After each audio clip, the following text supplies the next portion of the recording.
Hola, ya estamos por aquí, avisando a todo el mundo. Recordados muy rápido que os dijimos el otro día que habíamos vuelto con un programa que hemos hecho a medida para portadoras que no han padecido la enfermedad, portadoras y portadores, y para personas que están padeciendo la enfermedad o han padecido la enfermedad, ¿vale? Son dos programas diferentes, os podéis inscribir a través del link que hay en nuestra bio, a través de las redes sociales o enviándonos un mail a info@amoasociación, ¿vale? No me voy a entretener más porque creo que ya tenemos por aquí a nuestra invitada de hoy, a la doctora Sonia Baulies. Ella es coordinadora de la unidad de ginecología oncológica y mastología. Hasta ahora hemos hecho bastantes directos de las cirugías cuando son reconstructivas para reconstruir los tipos de técnicas que existen, sea porque padecemos la enfermedad o sea porque nos queremos someter a una mastectomía preventiva. Hoy vamos a tratar de qué pasa cuando hay un tumor de mama, cuando se padece cáncer de mama, ¿no? Y vamos a tocar pues todos esos temas como la quimio, cómo es la cirugía, por qué se toman esas decisiones. Y para ello pues vamos a hablar con la doctora que ya la tenemos por aquí. Doctora, si nos ve, ya nos puede solicitar el mensaje para unirse y entonces yo ya la hago entrar. A ver... Vale, ya la tenemos aquí, ya lo he recibido y en breve pues ya la tenemos aquí. Es nuestro primer directo después de vacaciones, hemos descansado. Ya la tenemos aquí a la doctora. ¿Qué tal, doctora? ¿Qué tal? Muy Buenas bien. tardes. Un pequeño detalle porque antes hemos hecho una prueba, a ver si ahora, bajamos un poco la cámara, ahora ya nos vemos bien, perfecto. Gracias. Pues hecho la presentación ya, hemos recogido unas cuantas preguntas que nos envían siempre al mail de info@amo y hacía una pequeña introducción de decir, bueno, pues siempre hablamos de la reconstrucción, de las técnicas de reconstrucción en mastectomía y hoy nos gustaría indagar un poco el recorrido, que algunas de nosotras ya sabemos, pero muchas a lo mejor les pilla en este momento que lo están viviendo, pues ese recorrido que ocurre cuando nos detectan un tumor, ¿no?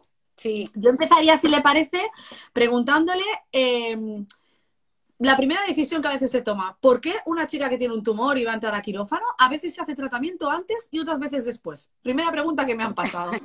Buena pregunta.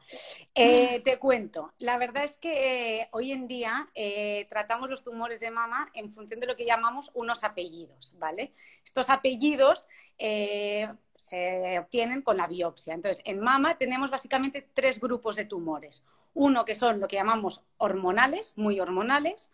Otros que se clasifican por una característica que parece chino, pero se llama HER2 positivos. Y luego había un tercer grupo que serían los que ni son HER2 positivos ni hormonales. Entonces, ¿qué ocurre? Hay tumores que efectivamente van a tener que recibir quimioterapia sí o sí porque les beneficia mucho por las características, como serían la mayoría de HER2 y triples negativos. Entonces, hoy en día, en estos tumores que ya sabemos que van a recibir quimioterapia, preferimos hacer primero la quimioterapia y luego la cirugía. En cambio, con los hormonales, que la mayoría no van a tener que hacer quimioterapia o en función de las características de la cirugía, pues nos lo planteamos. Estos primero los operamos y luego, con todas las características definitivas, decidimos si vale la pena. Entonces, ¿por qué hacer primero la quimio o la quimioterapia en algunos tumores? Pues por varias razones. Una, porque realmente yo creo que ves realmente si el tumor responde, con lo que tú estás viendo a la paciente si el tratamiento es eficaz. Y luego, porque muchas veces un tumor que puede ser muy grande puede desaparecer completamente. Y el hecho de que desaparezca hace que la cirugía luego pueda ser mucho más conservadora. Y podemos incluso hacer cirugías pues resecando una zona muy pequeñita y evitando mastectomías. Perfecto. Este sería un poquito el motivo, básicamente. Entendiendo entonces lo que dice doctora de que a la hora de hacer la cirugía entiendo que se tiene también más información, es decir, hay una información que es la que se obtiene cuando se biopsia el pecho, ¿no? Pasamos todos por radiología y te detectan el tumor y lo pinchan, y luego entiendo que después de la cirugía a veces... Sí. Dependiendo de en ese primer cribaje, por decirlo de alguna forma, la cirugía te puede dar aún todavía más información. Pero hay algunos que ya se detectan que van a ir a quimio seguro, ¿no? Por decirlo de alguna forma. De hecho, por ejemplo, me pongo dos ejemplos, si te parece. Una paciente que tiene un tumor muy hormonal. ¿de acuerdo? Que depende mucho de las hormonas. Pues lo operaríamos, ¿de acuerdo? Sabiendo ya qué características tiene, y luego con la cirugía lo que sabemos es, confirmamos exactamente el tamaño definitivo del tumor, ¿de acuerdo? También sabemos, porque quitaremos los ganglios o el ganglio, si el ganglio está afectado o no. Entonces, con todas estas características que el patólogo lo verá al microscopio, podremos confirmar al 100% que esta paciente pues no debe o no es necesario que reciba quimioterapia. En cambio, hay otros tumores, pues el HER2 o el triple negativo, que sabemos que en función del tamaño, pero por ejemplo, si son 2 centímetros o 3 centímetros, les va a beneficiar mucho la quimioterapia. Pues en estas pacientes, primero, lo ideal sería hacer quimioterapia, luego operarlas. ¿Por qué? Porque así tendríamos un doble resultado, que sería primero la cirugía, que la podemos hacer más conservadora, porque a lo mejor la quimioterapia ha hecho desaparecer el tumor, y luego también podremos ver efectivamente si ha desaparecido o no completamente, y se beneficia de una cirugía menos agresiva. Entonces, va en función del tipo de tumor, sobre todo. Pues me encanta la respuesta, porque a veces, incluso cuando hay foros y entre pacientes hablamos, no se entiende, o entre nosotras, ¿no? Algunas no entienden por qué a mí me han operado antes, por qué a mí después, y tiene una buena explicación. Vamos al ganglio centinela, que también hay muchas chicas que dicen, ¿esto es ganglio centinela? ¿Qué es? ¿En qué consiste? ¿Qué ocurre? ¿Qué se hace antes de la operación? El ganglio centinela es como el ganglio madre o el primer ganglio en afectarse, es decir, el primer peaje. Normalmente, antiguamente, sí que es verdad que quitábamos todos los ganglios para saber si alguna célula tumoral se había escapado. Pues ya desde hace muchos años, incluso ya desde el 2000, ¿qué ocurre? Pues salió o diagnosticamos el papel del ganglio centinela. Entonces es el ganglio vigilante, es decir, es el primer ganglio de toda la cadena de ganglios en afectarse. Si hipotéticamente una célula se ha escapado a la axila, el primero que saldrá positivo, que estará afectado, es el vigilante. ¿Eso qué nos permite hacer? Pues por una parte, el hecho de quitar el vigilante si es negativo, es decir, que no está afectado, nos permite no quitar más ganglios. Eso hace que sea una cirugía mucho menos agresiva, porque el hecho de quitar 1, 2 o 4 ganglios, en realidad a la larga no pasa factura, no tenemos ningún tipo de complicación, ¿de acuerdo? Y es un ganglio que se analiza de forma más minuciosa. Entonces, si hipotéticamente el ganglio centinela es positivo, sí que es verdad que a veces quitamos algún ganglio más, pero eso no quiere decir tampoco que el resto de ganglios sean positivos. Es decir, puede ser que se haya quedado en el primer peaje y ya está. Y ya está. Vale. Esto es un mensaje un poco de que a veces, aunque se tenga afectado el primer ganglio, no significa que haya podido repartir metástasis a 100%, sino No. A veces también puede ser incluso determinante para dar quimioterapia o no, el hecho de tener el ganglio afectado, aparte de la característica del tumor, ¿no? Sí, sí, no es lo mismo un tumor que a lo mejor ya se le ha escapado una célula a la axila que un tumor que el ganglio centinela pues está bien. Esto, en el momento de la cirugía, es más información que luego nos permite decidir si vale la pena hacer quimioterapia. Perfecto. Y el centinela, perdona Marisa. Sí, sí. No, que ¿cómo sabemos cuál es el centinela? Porque eso, ¿cómo lo sabemos? Correcto. Iba ahí ahora. Bueno, porque el día antes de la cirugía o el mismo día ponemos un pequeño contraste que viaja y entonces es el primer ganglio que coge todo este contraste. Un contraste pinchado, entiendo, ¿eh? Pinchado. Es como lo que llamamos un radioisótopo. Es decir, no es un colorante, se hace un pinchacito en la mama, en la zona de la areola. Esta inyección o este contraste, digamos, trazador que llamamos, va viajando a lo largo de pues, el mismo día o a lo largo de unas horas, y así el día de la cirugía, con una máquina detector de este trazador, nos permite saber cuál es el ganglio de todos los ganglios. Claro, esto también de alguna manera podría evitar incluso hacer dos incisiones, por decirlo de alguna forma, ¿no? Porque a veces hay chicas que han tenido, depende de dónde está, han tenido que hacerle una operación en la axila y otra en la mama, o a veces con una misma incisión se podría solventar. Sí, eso depende de dónde está localizado el tumor. Es decir, claro.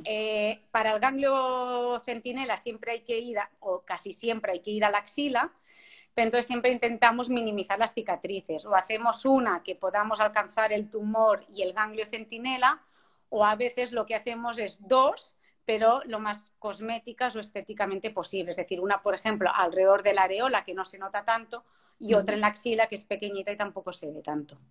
Vale.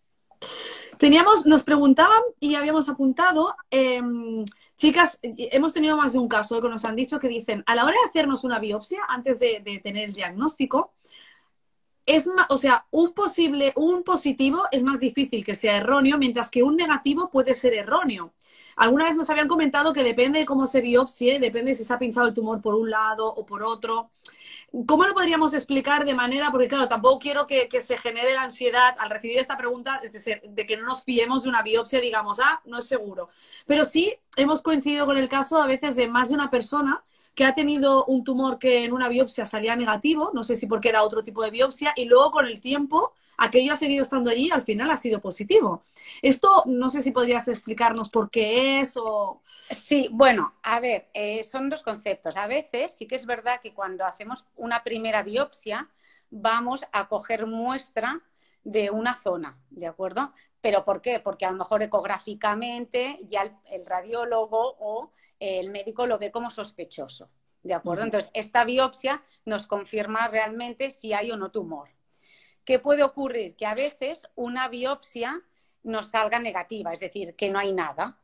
Pero entonces aquí ya entra un poco los comités que llamamos multidisciplinares, que decimos, el radiólogo considera que la imagen es sospechosa, el patólogo no es que se equivoque, simplemente él no ve nada extraño o no ve ningún tumor en lo que se ha sacado, y entonces a veces el comité decide, mira, pues o mejor hacemos una pequeña cirugía en quirófano para salir de dudas y ver realmente si hay algo que es malo o no, o a veces se decide, hagamos un pequeño control para ver realmente si hay evolución o no y volver a rebiopsiar.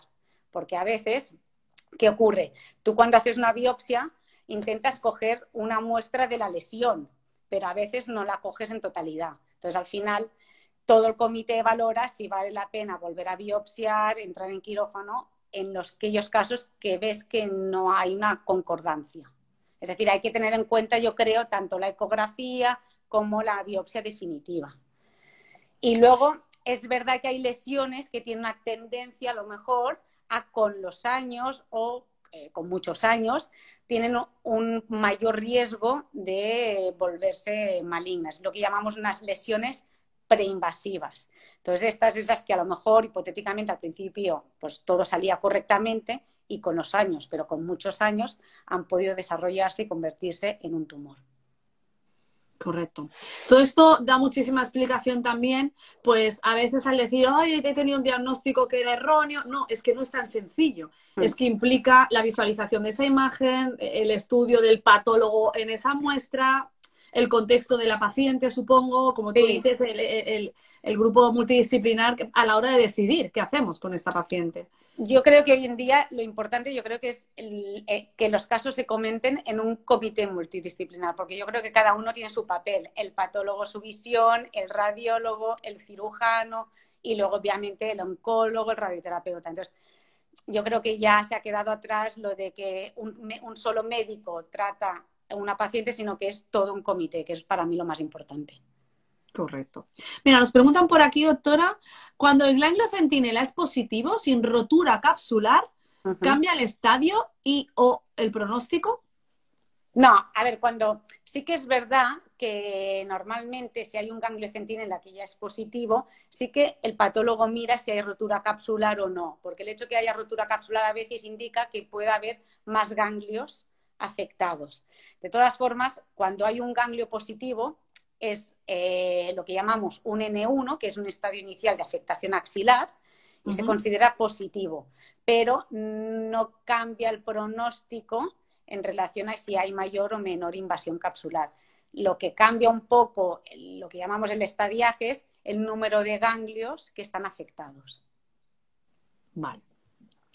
Vámonos ahora entonces a la cirugía como tal, ¿no? ¿Cómo es la cirugía cuando estamos tratando? Vamos a hablar en el caso de que hay un tumor que se ve. Luego hablaremos de cuando ha habido una respuesta pues muy buena al tratamiento y se abre, ¿qué se hace o qué se limpia, ¿no? Cuando hay un tumor, ¿cómo es esa cirugía de compleja? ¿Cuánto dura? ¿Cómo es la recuperación? La cirugía que llamamos conservadora de mama, es decir, solo quitamos la zona del tumor, ¿de acuerdo? Y conservamos el pecho. Entonces, normalmente es una cirugía, y me tiro piedras porque soy yo quien la hace, no es una gran cirugía, es decir, por suerte no es una cirugía muy complicada. Incluso a veces se puede hacer de forma ambulatoria. Ingresas tú por la mañana y si está todo ok, se puede incluso dar el alta por la tarde a última hora o incluso al día siguiente. Entonces, normalmente, si el tumor, porque hay tumores que se tocan, incluso la propia paciente se lo ha notado, nosotros, de forma por la exploración, quitamos la zona del nodulito. Siempre hay que hacer un margen que llamamos de seguridad, es decir, si el tumor pues mide 2 centímetros, quitamos alrededor de unos 3 centímetros para tener un margen que esté limpio de tumor. En los casos en que a lo mejor pues no se toca nada, y ha sido pues por una mamografía, una ecografía, pero no se explora, para realmente quitar lo que es necesario y no quitar más de la cuenta, lo que hacemos muchas veces es una ecografía, ya sea en quirófano o pues nada, media hora antes de la cirugía y se marca la zona del tumor, y vamos así más guiados, es decir, tenemos el tumor marcado y así el cirujano en quirófano solo quita lo que tiene que quitar y no hay necesidad de quitar más. Claro. Y luego esto es lo que el patólogo... Perdona, dime. No, continúa. Y luego eso es lo que el patólogo durante la cirugía, porque hacemos un primer análisis en la cirugía, que es lo que llamamos peroperatorio, nos dice, mira, a priori el tumor mide esto y los márgenes, que es lo más importante, están limpios. Entonces así no hay necesidad de quitar más. Si hipotéticamente nos dicen, mira, hay un margen que está muy próximo a la zona del tumor, pues a veces ampliamos esa zona. Vale.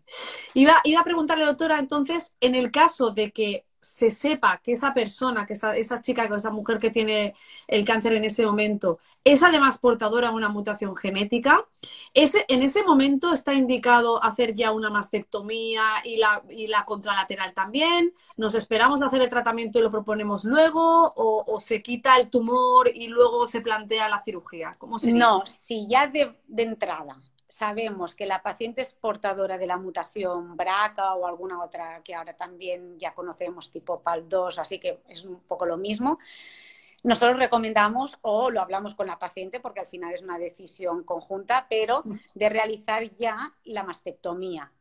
Por varias razones. Una, porque así le evitamos a la paciente tener que entrar varias veces a quirófano, si ya sabemos que a lo mejor va a tener que hacer una mastectomía. Entonces, le ahorramos una cirugía.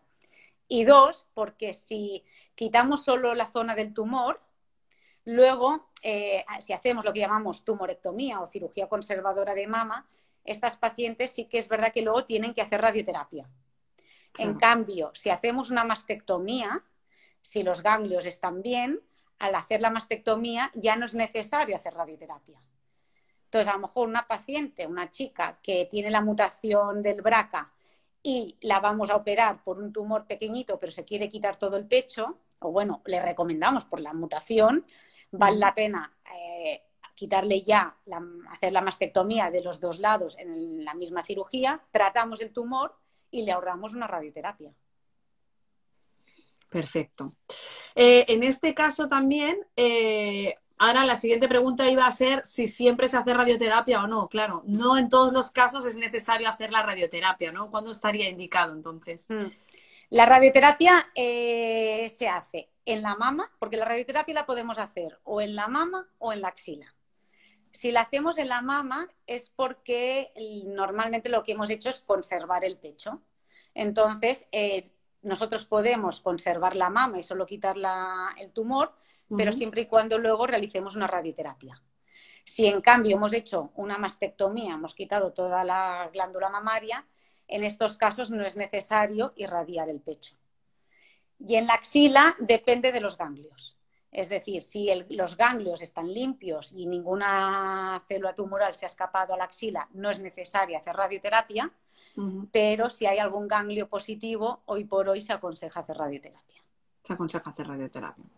De hecho, bueno, otra pregunta que nos decían también era si una persona, una chica es portadora y se va a someter a esta mastectomía por un tumor, ¿la reconstrucción es aconsejable hacerla en poco tiempo, o hay que espaciar el tiempo por haber padecido la enfermedad y haber hecho tratamiento? No sé si implica algo.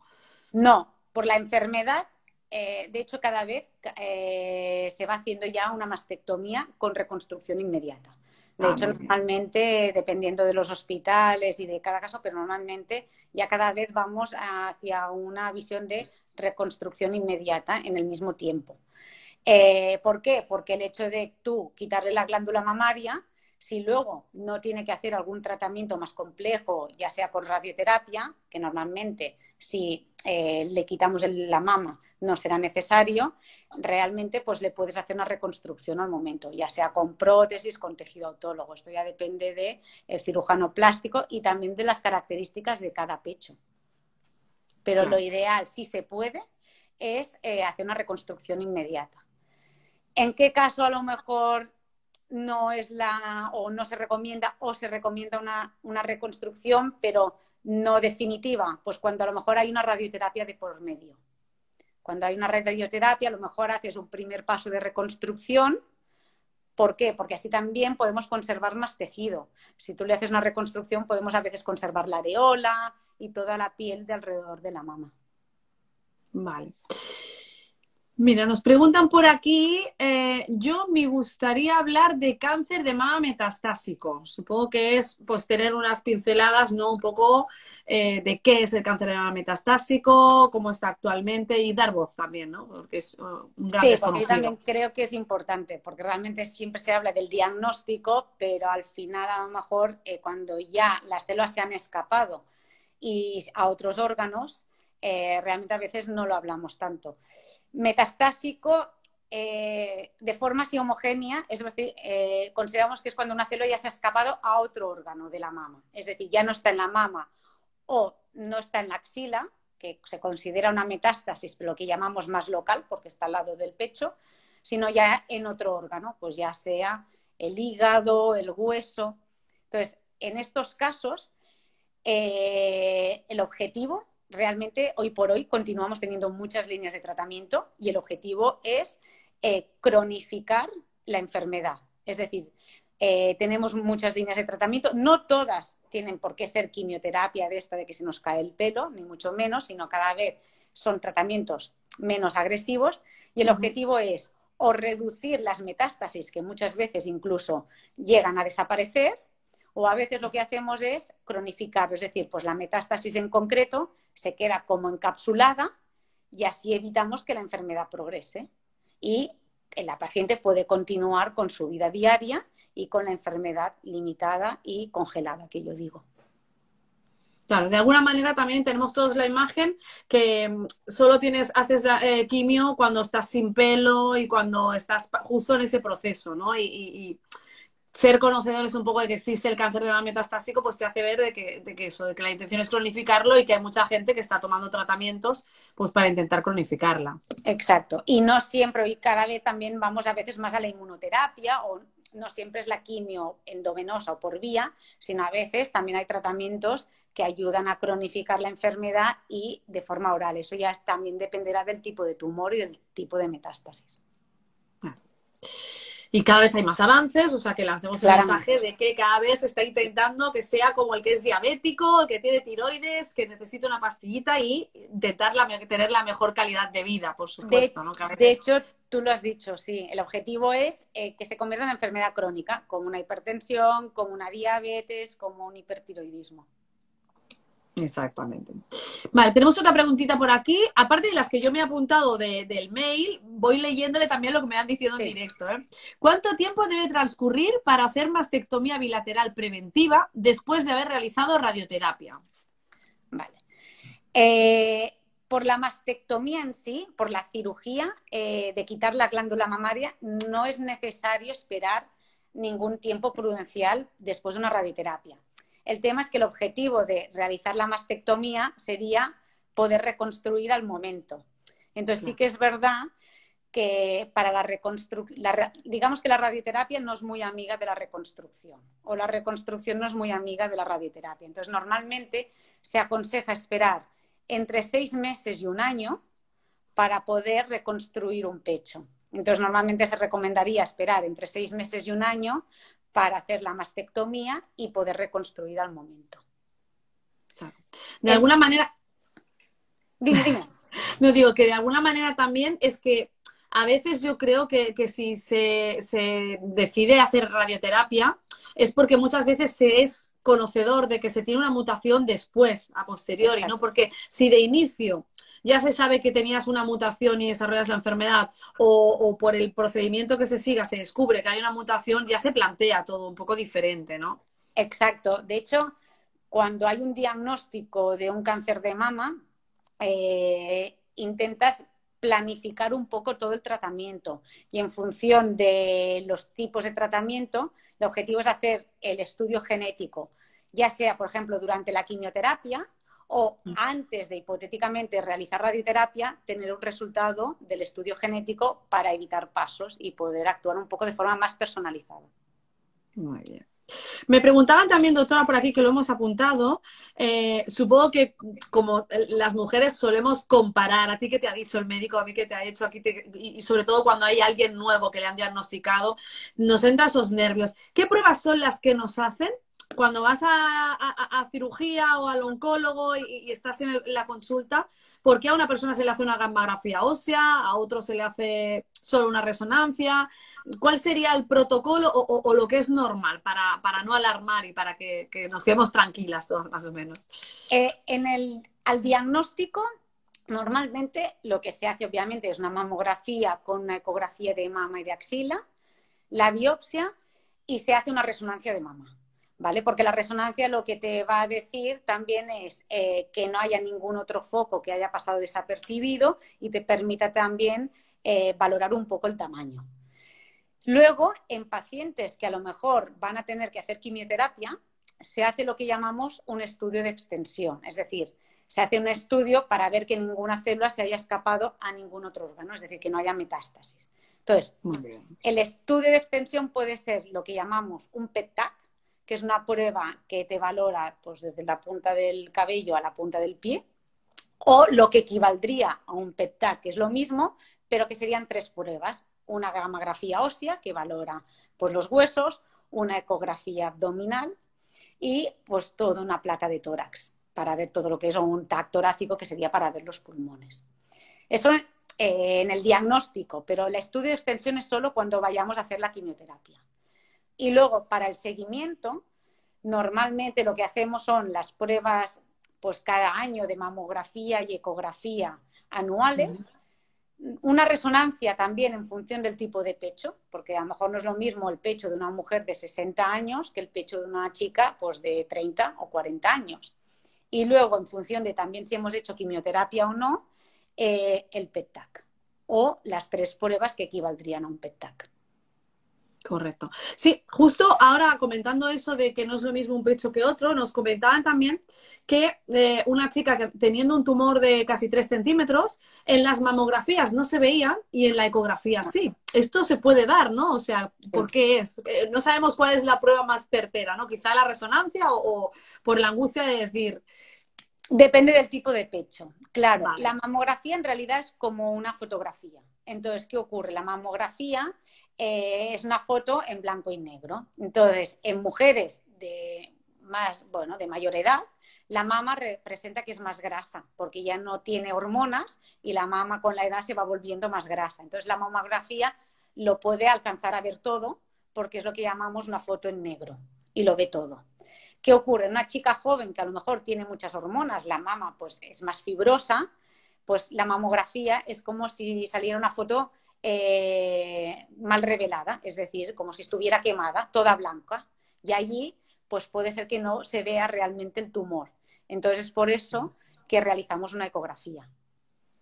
Normalmente, si ya vemos que es una mama fibrosa, ya hacemos mamografía y ecografía, precisamente para no que se nos pase nada desapercibido. Muy bien. Vamos a aprovechar, doctora, que voy a saludar aquí a la asociación INVI, que es la asociación, a Marius, un beso desde aquí, Marius, es la asociación de cáncer de mama en hombres. voy a aprovechar a hacer una pregunta que, igual que hemos hablado del cáncer metastásico, creo que también se le debe dar voz.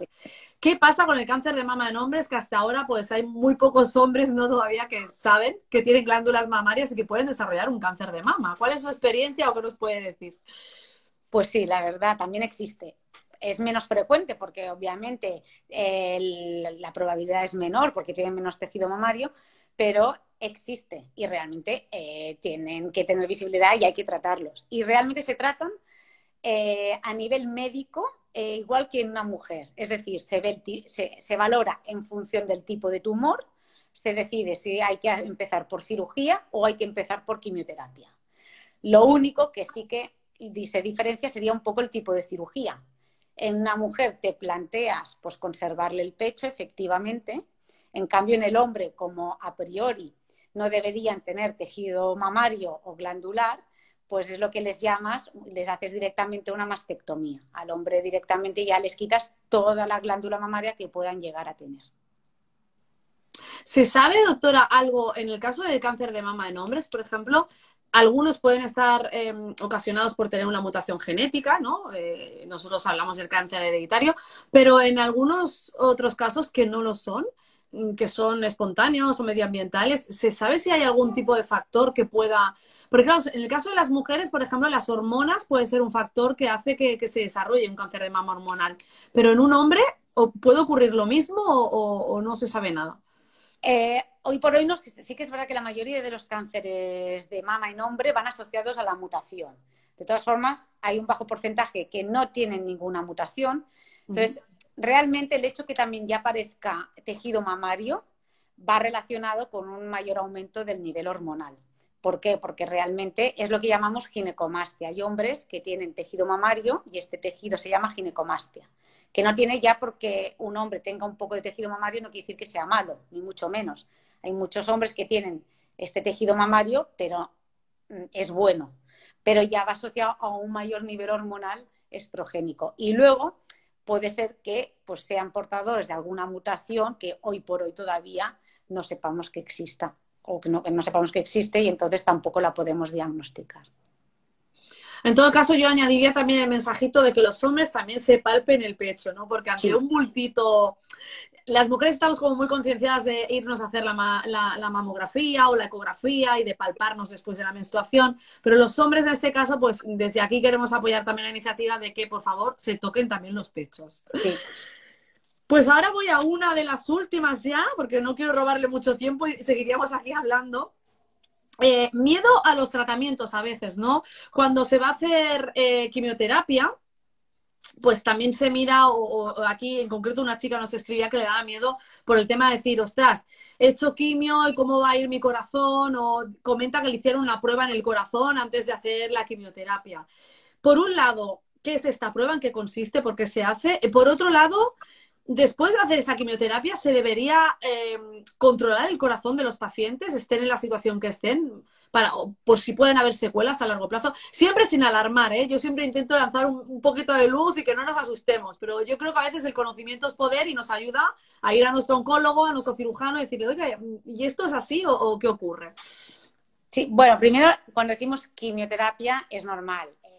Es como que nos cae el mundo o que ocurre es el miedo también a lo desconocido y también porque tenemos la visión de la quimioterapia antigua, que obviamente muchos efectos secundarios es como un poco tabú. La verdad es que se ha avanzado un montón. Realmente la quimioterapia de hoy no es la misma que la de hace años y con ello digo los efectos secundarios. Pero es verdad que no deja de ser un tratamiento que ataca al cuerpo. Entonces, al igual que cualquier cirugía o al igual que a veces cualquier tratamiento, incluso para la tensión o para el riñón, hacemos pruebas, pues una analítica para ver que esté todo ok. Cuando empezamos la quimio se realiza o se suele pedir un ecocardio. Es una ecografía del corazón. ¿Pero por qué? Porque hay algún tratamiento de la quimioterapia que tiene un poco... Es lo que llamamos cardiotóxico, pero simplemente es porque obliga un poco al corazón a forzar más el cuerpo, para que me entiendas. Forzamos más a que bombe más. Entonces, tenemos que tener la seguridad que este corazón realmente está bien y que, por ejemplo, pues una mujer de 60 años que ver que realmente pues no tenga o que no haya tenido ningún pequeño infarto o que el corazón no esté sufriendo ya de antes pues por la edad o por otros motivos. Entonces, esta es lo que llamamos una ecografía del corazón y se hace a todo el mundo. Luego, una vez se ha finalizado la quimioterapia, sí que es verdad que se vuelve a repetir esta ecografía del corazón y en la mayoría de casos está perfecta y entonces ya no es necesario repetirlas. Solo en algunos casos, pues en bajo porcentaje o que ya de base tenían alguna insuficiencia que llamábamos cardíaca, se va haciendo algún control anual o cada X tiempo. Muy bien. Pues acabamos de relajar a la chica que nos ha escrito el mail y a muchísima gente que pudiera tener ese... Mira, nos pregunta por aquí también. Ah, mira, Asociación INVI pregunta, efectos secundarios tabú como castración química. Esto no nos lo explican. Cuento. Castración química, ¿qué es? La verdad es que, pues sí, castración química es dejar menopáusica. Es decir, normalmente la castración química se da en gente que no ha llegado a la menopausia, es decir, se suele dar en gente más joven y cuando el tumor es muy hormonal. Pero no a todo el mundo hay que hacerle lo que llamamos una castración química. Es decir, cuando los tumores son muy hormonales y la paciente es premenopáusica, muchas veces el oncólogo o el cirujano dará lo que llamamos un tratamiento para bloquear el efecto hormonal, que suele ser el tamoxifeno. Pero en algunos casos que el tumor es mayor de lo esperado o con ganglios muy positivos, hacemos un doble bloqueo. Y esto es lo que llamamos la castración química. Les das una inyección para dejarlas menopáusicas. Entonces, ¿qué ocurre? Tienen el efecto secundario de la menopausia. Sofocos, insomnio, sudoraciones y a veces algún dolor articular. Nada que pues no podamos intentar controlar y tratar. De todas formas, esto, una vez acabado el tratamiento y todo, vuelve a la normalidad. Sí, ¿por qué? Porque esto es reversible, es decir, tú lo estás dando durante un periodo determinado de tiempo y en el momento en que tú ya no das la inyección, tu ovario vuelve a responder si no ha sufrido ningún tipo de alteración. Por otros motivos, por quimio, por lo que fuera.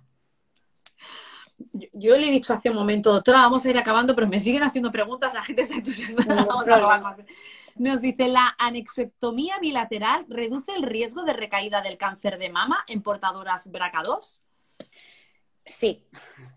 Sí, ¿por qué? Porque normalmente hoy en día conocemos como dos tipos de mutación BRCAs más importantes, la BRCA1 y la BRCA2. Entonces, estas van asociadas a un cáncer de mama. El BRCA1 es verdad que va más asociado al triple negativo y el BRCA2 va más asociado a un tipo de tumor que llamamos luminal, que es un poco más hormonodependiente. Es más, depende de hormonas. ¿Qué ocurre? Si hacemos una anexectomía bilateral, que en realidad quiere decir quitar los ovarios y las trompas, yo a esta mujer la estoy dejando menopáusica. Y al dejarla menopáusica no tiene ese nivel hormonal que le puede provocar mayor riesgo de recaída. No sé si me he explicado bien. Se ha explicado perfectamente. Además, yo iba a decir que siempre hablo con todos los doctores y digo, en un idioma súper entendible, y hoy tenemos a espectadores que tienen un nivel muy alto, porque me utilizan unas palabras que la doctora traduce. Yo siempre digo, traducir, nada de profiláctico, preventivo, y me están utilizando palabras muy... Me gusta. O sea, esto es señal de que cada vez pues todos los pacientes, los portadores, estemos sanos, enfermos, tenemos más conocimiento y eso es gracias pues a directos como el de hoy. Voy a aprovechar para despedirla ya. Directos como el de hoy en el que se entregan así de corazón, nos responden como si estuviéramos en consulta y sin titubear y sin ninguna duda pues a todo lo que preguntemos. Mil gracias, doctora. Mil gracias por el tiempo a estas horas que ya han plegado y están aquí con nosotros, por todas las respuestas y si hay algunas preguntas más, pues ya las iremos respondiendo porque ya se nos va acabando el tiempo y no podemos estar aquí mucho rato más. Nada, que muchísimas gracias, que contamos con usted igualmente, ya nos hemos visto porque además la doctora sale en la serie Genes, la tenemos grabada desde antes de la pandemia, es que se está alargando porque es una serie de 14 capítulos, ya hemos emitido de momento los 3 primeros, de que es el cáncer hereditario y en la consulta del consejo genético, y irán saliendo más capítulos en los que tratamos pues otros temas como era el tema de la menopausia, la extirpación de ovarios y muchas cosas más. Mil gracias, doctora. No puedo Muchas decirle gracias a ti, Marisa. por su tiempo. Un abrazo muy fuerte y estamos en Gracias. contacto. Dios. Gracias. Hasta luego. Bueno, pues hasta aquí. Ahora, a ver si grabamos esto. Nos vemos hasta aquí el directo de hoy. Nos vemos la semana que viene con otro tema. Esperamos haber podido responder a todas las dudas. Por supuesto, sabéis que podéis continuar enviándonos mensajes pues a través de las redes sociales, en nuestra página web, por el teléfono de contacto o al mail de info@amoasociacion.org. Un abrazo. Nos vemos.